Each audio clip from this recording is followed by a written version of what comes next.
नमस्कार, पंजाब केसरी टीवी देख रहे हैं आप। मैं हूं अजय शर्मा। संपूर्ण हिमाचल में सबसे पहले नजर डालते हैं हेडलाइंस पर।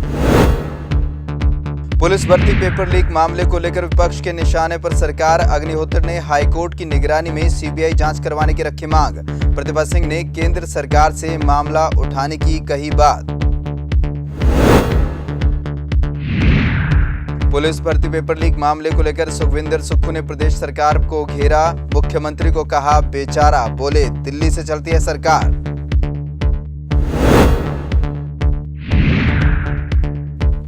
मुख्यमंत्री जयराम ठाकुर ने हमीरपुर अस्पताल में 1 करोड़ 24 लाख से स्थापित सीटी स्कैन मशीन का किया लोकार्पण। कहा बेहतर स्वास्थ्य सुविधाएं देने के लिए सरकार प्रतिबद्ध। और चंबा में शिक्षा विभाग सरकार और प्रशासन के दावों की पोल खोल रहा स्कूल। पिछले 6 महीने से जान जोखिम में डाल स्कूल जाने को मजबूर छोटे छोटे बच्चे। कभी भी हो सकता है कोई बड़ा हादसा, स्कूल और प्रशासन बना मूक दर्शक। पुलिस भर्ती पेपर लीक मामले को लेकर विपक्ष सरकार पर लगातार हमलावर है। इसी कड़ी में आज मंडी में कांग्रेस प्रदेशाध्यक्ष प्रतिभा सिंह और ऊना में नेता प्रतिपक्ष मुकेश अग्निहोत्री ने प्रदेश सरकार को घेरा। नेता प्रतिपक्ष मुकेश अग्निहोत्री ने पेपर घोटाले की सीबीआई की जांच हाईकोर्ट की निगरानी में कराए जाने की बात कही। साथ ही उन्होंने एसआईटी की जांच को तुरंत बंद किए जाने की भी मांग की।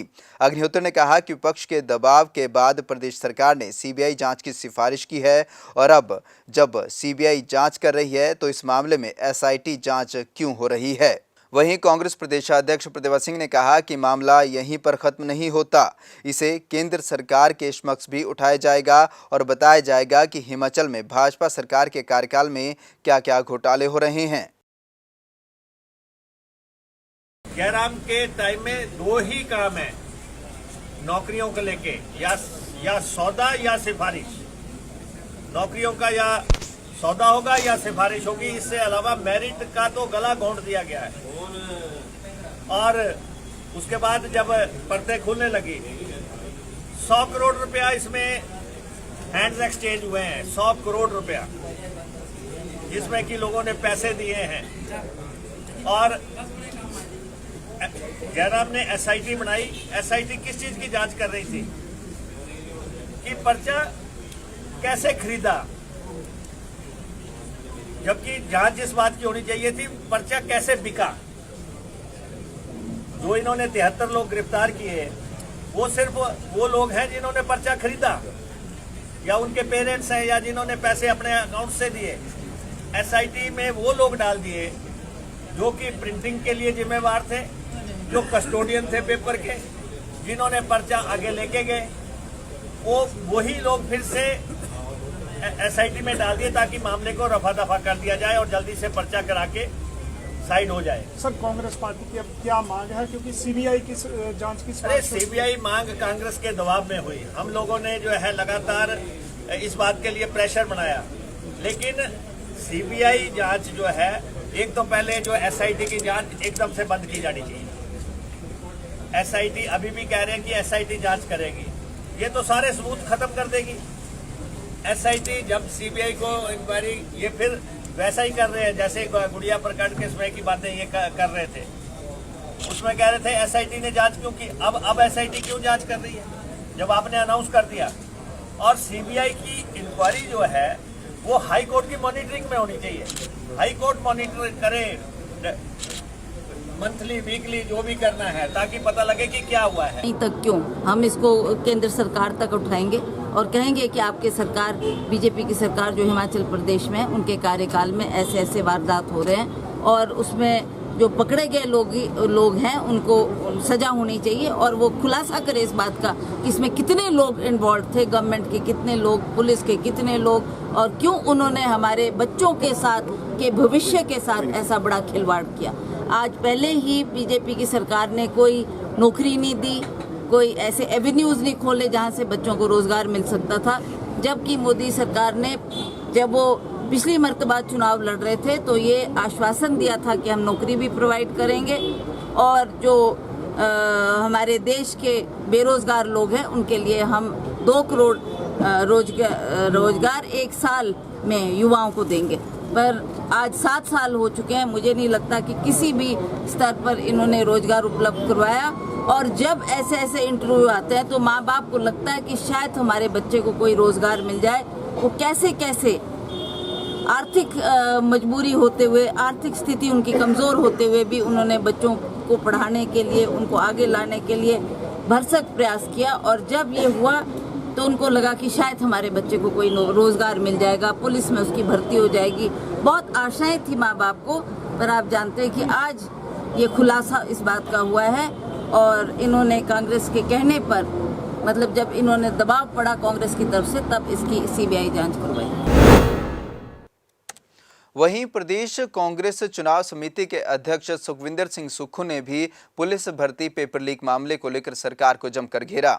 सुक्खू ने 3 महीने के अंदर मामले की पूरी जांच कराने की मांग की। साथ ही पेपर लीक मामले में संलिप्त भाजपा नेताओं के रिश्तेदारों से लेकर पुलिस विभाग के कर्मचारियों की भी निष्पक्षता से जांच कराने की सुक्खू ने मांग की। वहीं इस दौरान सुक्खू ने मुख्यमंत्री जयराम ठाकुर पर तीखा हमला बोलते हुए उन्हें बेचारा मुख्यमंत्री करार दिया। सुक्खू जिला हमीरपुर में पहुंचे थे, जहां कार्यकर्ताओं ने उनका गर्मजोशी से स्वागत किया। हमीरपुर के गांधी चौक पर जनसभा को संबोधित करते हुए सुक्खू ने जहां प्रदेश सरकार व सीएम जयराम पर जमकर निशाना साधा, तो वहीं विधानसभा चुनाव में बिना किसी चेहरे के उतरने की बात दोहराई। सुक्खू ने कहा कि कांग्रेस प्रदेश में सामूहिक नेतृत्व में चुनाव लड़ेगी। ये जो पेपर लीक मामला है, ये कोई छोटा मामला नहीं है। जो पेपर लीक का मामला, ये कोई छोटा मामला नहीं। अगर आप इसको छोटा मामला कहते तो गलत बात है। ये नकल माफिया अभी से हावी नहीं है। ये नकल माफिया को जो लाने वाले लोग हैं और किस प्रकार के कांटेक्ट करने वाले लोग हैं, उनसे भी संपर्क होना चाहिए। पता ये लगाया जाना चाहिए कि ये जो पेपर जिसने सेट किया है, सेट करने के बाद वो पुलिस का अधिकारी था। पुलिस के अधिकारी ने प्रेस को दिया। कहाँ से पेपर लीक हुआ, फिर पेपर को बेचा गया। इस प्रकार की नियुक्तियां पिछले 4.5 साल में हुई, तो 4.5 साल की नियुक्तियों का भी इन्वेस्टिगेशन होनी चाहिए। और इसमें जिस प्रकार की भर्ती हुई, मैं उन पुलिस अधिकारियों का धन्यवाद करना चाहूँगा धर्मशाला के। उन पर बहुत दबाव था। उन पर कहा गया कि आप रिजल्ट निकालिए। उन्होंने अपने विवेक का परिचय दिया। उन्होंने मान लिया कि अगर हमने जीवन में गलत किया तो भगवान के पास भी उत्तर देना पड़ेगा। वो बच्चे सिलेक्ट हो गए जो बच्चे ABCD नहीं जानते थे, और जो बच्चे मेरिट में आने चाहिए थे, जो 10th में भी मेरिट में रहे, +2 में भी मेरिट में रहे, ग्रेजुएशन में भी मेरिट में रहे, पोस्ट ग्रेजुएशन में भी मेरिट रहे, वो बच्चे रिजेक्ट हो गए। तो अब संभावना ये है कि इसमें ये नाम भी जाहिर होने चाहिए कि किनके रिश्तेदार को ये पेपर बेचे गए हैं, किन भारतीय जनता पार्टी के मंत्री और नेताओं को ये पेपर बेचे गए हैं, वो भी नाम जाहिर होने चाहिए। बेरोजगारी का ये हाल है कि 20 पोस्टें नायब तहसीलदार की निकली है, 70,000 लोग उसमें बैठने को तैयार बैठे हैं। तो ये सरकार सोचती नहीं है, पारदर्शिता इस सरकार में बिल्कुल नहीं है, प्रशासनिक क्षमताओं का अभाव है, और दिल्ली से ये सरकार चलती है। जयराम बेचारा कुछ नहीं कर सकता, वो बेचारे ही है। ये मैंने कई बार कहा है कि हिमाचल प्रदेश में जो चुनाव होगा वो सीएम के चेहरे पर नहीं होगा, और जो कार्यकर्ता लगाते हैं वो जोश में लगाते हैं, उनको लगाने का पूरा अधिकार है। मेरे ही नहीं लगाते, इंद्रदत्त लखनपाल जी के भी लगा देते हैं, सब जगह लगा देते हैं, उनको हम रोक नहीं सकते। लेकिन मैं एक बात आपको फिर स्पष्ट कर देना चाहता हूँ, और इस बात को आपने इसी बार अंतिम सोच लेना कि हिमाचल प्रदेश में जो भी चुनाव होगा अगला, उसमें कोई मुख्यमंत्री का चेहरा नहीं होगा। पहली बार कोई मुख्यमंत्री का चेहरा नहीं होगा। सामूहिक नेतृत्व में चुनाव लड़ा जाएगा, सामूहिक नेतृत्व में चुनाव लड़ा जाएगा। और ये भी सही है कि जब विधायक चुनकर आएंगे, सब विधायकों की राय ली जाएगी। राय लेने के बाद श्रीमती सोनिया गांधी जी जो फैसला करेगी वो मुख्यमंत्री बनेगा। वहीं पुलिस भर्ती पेपर लीक मामले को लेकर युवा कांग्रेस का पिछले 3 दिन से प्रदेश में क्रमिक अनशन जारी है। इसी कड़ी में कुल्लू में भी युवा कांग्रेस कार्यकर्ता क्रमिक अनशन पर बैठे हुए हैं। यहां पर हिमाचल प्रदेश कांग्रेस कमेटी के महासचिव भुवनेश्वर गौड़ भी पहुंचे और सरकार को जमकर घेरा। भुवनेश्वर गौड़ ने कहा कि जब से हिमाचल में बीजेपी की सरकार आई है, तब से युवा अपने भविष्य के लिए परेशान नजर आ रहे हैं। ये मैं समझता हूँ युवाओं के भविष्य के साथ खिलवाड़ है। बहुत से अभ्यर्थी तो ऐसे भी होंगे जो बेचारे अपने दम पे पढ़ लिख कर परिश्रम कर कर जिन्हें ये मौका मिला था नौकरी लगने का, वो अपने आप को क्या महसूस कर रहे होंगे। जो उन्होंने इतना परिश्रम किया उसका उन्हें क्या फ़ायदा मिला। बहुत से परीक्षार्थी ऐसे भी होंगे जो अगली परीक्षा के लिए ओवर एज हो जाएंगे, आगे वो परीक्षा नहीं दे पाएंगे। तो इस तरह की जो धांधलियाँ भारतीय जनता पार्टी की सरकार में हो रही हैं, ये एक शर्मनाक बात है। हिमाचल प्रदेश को देवभूमि का नाम दिया जाता है। मैं समझता हूँ ये चीज़ें हिमाचल प्रदेश में तो बिल्कुल हमने सुनी भी नहीं थी, पर आज देखने को मिल रही है। मुख्यमंत्री जयराम ठाकुर ने आज शिमला से वर्चुअल माध्यम से डॉक्टर राधा कृष्णन राजकीय चिकित्सा महाविद्यालय एवं अस्पताल हमीरपुर में 1,24 लाख रुपए की लागत से स्थापित सीटी स्कैन मशीन का लोकार्पण किया। इस दौरान मुख्यमंत्री ने अपने संबोधन में कहा कि राज्य सरकार प्रदेश में स्वास्थ्य के आधारभूत ढांचे के सुदृढ़ीकरण के लिए प्रतिबद्ध है और इस ओर लगातार काम कर रही है। मुख्यमंत्री ने बताया कि राज्य में 59 मीट्रिक टन की कुल क्षमता के 48 PSA ऑक्सीजन संयंत्र स्थापित किए गए हैं और स्वास्थ्य संस्थानों में 1014 वेंटिलेटर भी उपलब्ध करवाए गए हैं। हमारा मेडिकल कॉलेज हमीरपुर बहुत तेजी से जमीन पर दिख रहा है और काफी लंबे समय तक उसके जमीन का मामला लंबित रहा, लेकिन हमारी सरकार आने के पश्चात हमने वो जमीन के मसले को लेकर के उसको सेटल करने की कोशिश की और वो सारी चीजें जो टेक्निकल इश्यूज थे वो सारे हमने दूर किए, समाधान किया उसका, और उसके बाद तुरंत जो है उसके जो वो टेंडर की प्रोसेस कंप्लीट करने के बाद काम की शुरुआत करने की कोशिश की। और उसमें मैं पिछले दिनों हमीरपुर जब गया था, मैंने विजिट किया था साइट को भी, और वहाँ पर देखा मैंने काम अच्छी गति के साथ चला है। और आते जाते नेशनल हाईवे पर कोई भी आदमी जब उस बिल्डिंग के स्ट्रक्चर को देखता है तो मालूम पड़ता है कि कोई चीज़, कोई अच्छी, कोई डेवलपमेंट का कोई एक प्रोजेक्ट जो है हमीरपुर की धरती पर खड़ा हो रहा है। हमीरपुर में सीटी स्कैन की सुविधा आज नए एक मशीन के साथ, नई मशीन के साथ वहाँ पर उपलब्ध हुई और लेटेस्ट टेक्नोलॉजी के साथ जो है ये मशीन जो है वो अच्छी एक स्वास्थ्य की सुविधा वहाँ पर लोगों को देगी, ऐसा मुझे पूरा विश्वास है। राजधानी शिमला में इन दिनों पानी का संकट गहराया हुआ है। कई क्षेत्रों में तो तीसरे और चौथे दिन पानी की सप्लाई हो रही है। पानी की कमी से लोग परेशान हैं, तो वहीं दूसरी तरफ शिमला नगर निगम हजारों लीटर पानी माल रोड और रिज को धोने में लगा रहा है।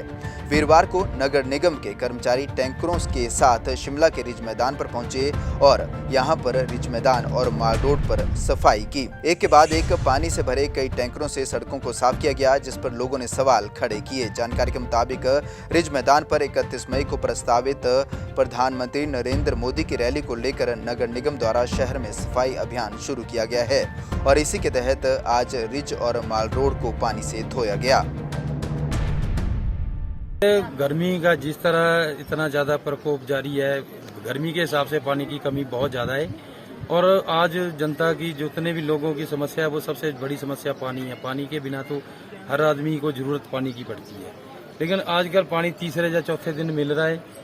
पानी की बहुत ज़्यादा समस्या है। ये जो सड़क रोड धोने का काम है और लोगों को पीने को मिल नहीं रहा, ये तो एक बहुत गलत काम है।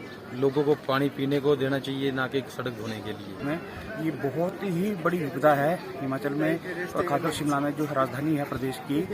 आपने पिछले साल भी देखा होगा, 2 साल पहले भी देखा होगा, जब से ये कॉर्पोरेशन में नगर निगम में भारतीय समर्थक म्युनिसिपल कॉर्पोरेशन आई है, शिमला में पानी का जो स्तर है और सप्लाई का जो इनका सिस्टम है पूरी तरह फेलियर हो चुका है। क्योंकि आपको याद होगा उस टाइम भी मेयर जो पुरानी थी उस समय चाइना भागी थी और लोग पानी के लिए 4-5 दिन लाइनों में लगे रहे। वही अब आप देख रहे हैं कि इस नई महापौर शिमला में बैठी है, लेकिन आप हैरान होंगे कि शिमला नगर निगम मार्ग और रिज मैदान को चकाचौंध कर रहा है, पानी से सफाइयाँ कर रहा है। आम पब्लिक पानी की बूंद के लिए तरस रही है।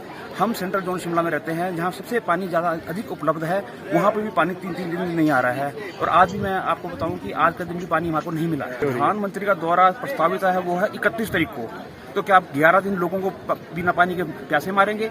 शिमला एक दर्शनीय टूरिस्ट प्लेस है, यहाँ लोग आ रहे हैं, होटल में आ रहे हैं, क्या इंप्रेशन लेकर जाते होंगे जब उनको होटल से पानी नहीं मिल रहा, बकेट से पानी खरीदना पड़ेगा, आम आदमी को पानी नहीं मिल पा रहा, तो दूसरे जो प्रदेश बाहर से लोग हमारे यहाँ आ रहे हैं टूरिस्ट वगैरह, उनकी क्या मनोदशा होगी, क्या मतलब अपने मन में लेकर जाते होंगे शिमला के प्रति अपनी भावना को। इसलिए मेरा तो अनुरोध है कि आप जब प्राइम मिनिस्टर आता है, ठीक है प्रोटोकॉल है, लेकिन आप 11 दिन पहले ही पानी की सप्लाई को अव्यवस्थित कर देंगे तो इसमें पूरा दोष इनका नगर निगम और भारतीय जनता पार्टी शासित कारपोरेशन का है। आने वाली 30 मई को एचआरटीसी की बसों के पहिए थम सकते हैं। दरअसल मांगें पूरी न होने से नाराज परिवहन निगम के चालकों ने 30 मई को चक्का जाम करने का निर्णय लिया है। इसके चलते बीती 12 मई से परिवहन निगम के चालक लगातार गेट मीटिंग कर अपनी मांगों को लेकर सरकार को अवगत करवा रहे हैं, मगर अभी तक इनकी मांगों को लेकर सरकार की ओर से कोई गौर नहीं किया गया है। इसी कड़ी में आज प्रदेश भर में अलग अलग डिपो पर एचआरटीसी चालकों ने आखिरी गेट मीटिंग की और सरकार को अपनी मांगों को लेकर चेताया। आज गेट मीटिंग का 12 तारीख से लेकर हमारी गेट मीटिंग आरंभ हुई थी और आज 19 तारीख है। आज हमारी गेट मीटिंग का अंतिम दिन है। आज के बाद हमारी गेट मीटिंग आज यहीं समाप्त होगी और हमने कल जो है सरकार को अल्टीमेटम दे दिया है कि 29 तारीख की रात को 12 बजे के बाद हिमाचल पथ परिवहन कर्मचारी जो है वो काम छोड़ो आंदोलन शुरू करेंगे। अगर हमें 29 तारीख तक प्रबंधन या सरकार वार्ता के लिए बुला लेती है तो हमारा काम वैसे ही सुचारू रूप से चलेगा जैसे कि आज की डेट में चला हुआ है। सबसे लंबी पड़ेगी। देखो, सबसे पहले तो हमारी सबसे मुख्य मांग है छठे वेतन आयोग की, क्योंकि सभी विभागों को जो है छठा वेतन लागू हो चुका है। सिर्फ एकमात्र एचआरटीसी विभाग ऐसा है जिसके कर्मचारियों को आज तक जो है छठा वेतन नहीं दिया गया और हमारे कम से कम भी 36 महीने से लेकर 38 महीने लगभग हो चुके, जिसमें चालक परिचालकों के जो है नाइट ओवर टाइम पेंडिंग है, मेडिकल रिम्बर्स बिल हैं वो पेंडिंग है, रिटायरी हैं, रिटायरों को टाइम से पेंशन नहीं मिलती है, उनके ड्यूज़ जिनको रिटायर हुए आज 4-4 साल हो गए उनके ड्यूज़ नहीं मिले हैं और जो पेंशनर हैं उनको पेंशन टाइम से, सैलरी हमारी टाइम से नहीं मिलती। जब तक आवाज़ नहीं उठाते तो बिना आवाज़ उठाए हमें सैलरी भी बड़ी मुश्किल से मिलती है। वर्कशॉप की क्या स्थिति है, बसों की क्या कंडीशन? वर्कशॉप में कल पुर्जों की और मैकेनिकों की इतनी कमी है कि जिसकी वजह से गाड़ियाँ हमारी जगह जगह ब्रेकडाउन हो रही हैं और स्टोर में कल पुर्जे नहीं हैं, जिसकी वजह से गाड़ियाँ जो है अच्छी रिपेयर नहीं हो पा रही हैं। तो मेरा यहाँ पे इनके प्रबंधन से व सरकार से निवेदन है कि मैकेनिकल स्टाफ को भरा जाए, ड्राइवर कनेक्टर स्टाफ को भरा जाए। स्टाफ है नहीं, एक रूट पे 4-4 आदमी चल रहे हैं जो कि बहुत ही मुश्किल से काम चलाना पड़ रहा है। चंबा जिला के आदर्श वरिष्ठ माध्यमिक विद्यालय भड़िया कोठी के छात्र इन दिनों परेशान हैं। दरअसल बीते 4-5 महीने से यहां का स्कूल गेट गिर चुका है और वहां पर खाई बन चुकी है, लेकिन छात्रों को अपनी जान जोखिम में डालकर यहां पर स्कूल जाना पड़ता है और पढ़ाई करनी पड़ती है। देखिए ये खास रिपोर्ट।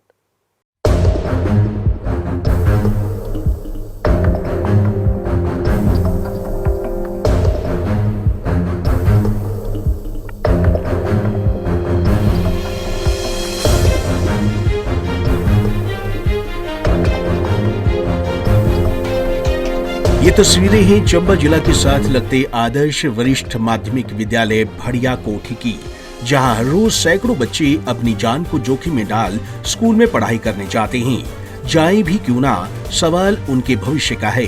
लेकिन जो तस्वीरें यहां से सामने आई हैं वो डराने वाली है, क्योंकि बच्चे अपना भविष्य संवारने में तो लगे हैं लेकिन अपनी जिंदगी को दांव पर लगाकर। दरअसल स्कूल के नीचे सड़क निर्माण का कार्य होने के बाद यहाँ पर स्कूल के मुख्य द्वार के साथ लगती दीवार भूस्खलन की चपेट में आ गई। हालांकि लोक निर्माण विभाग इस बात से पल्ला झाड़ता है कि ये भूस्खलन सड़क निर्माण कार्य की वजह से हुआ है।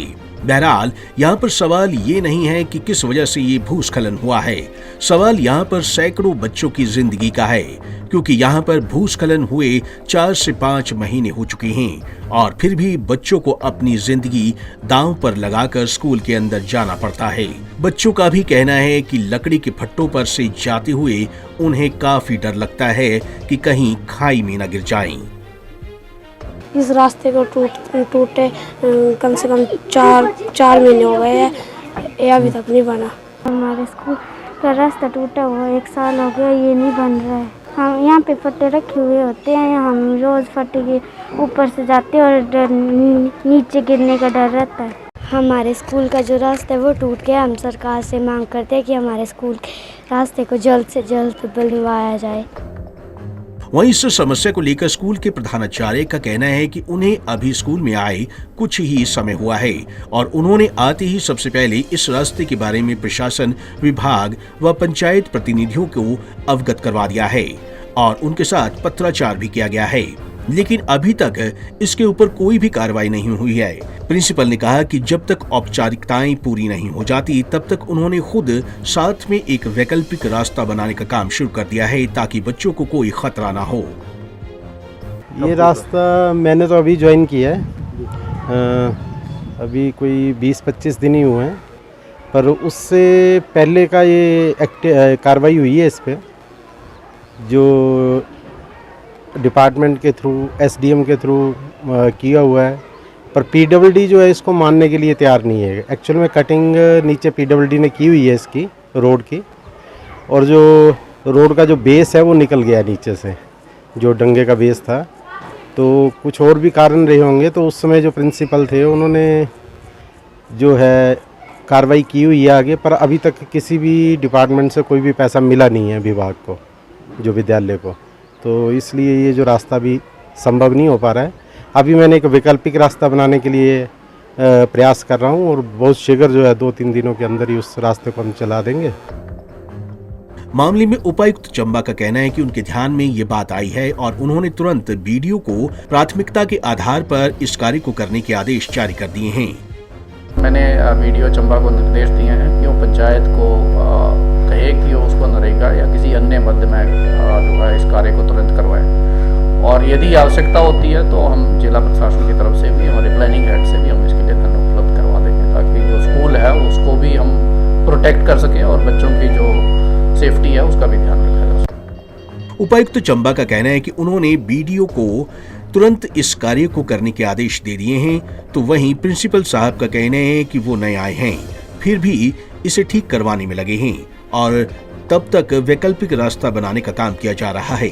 लेकिन इस सब के बीच जो तस्वीरें सामने आई हैं वो डराने वाली हैं। ऐसे में देखना होगा कि आखिर कब तक बच्चों को यूं ही अपनी जिंदगी दांव पर लगाकर स्कूल जाना पड़ता है।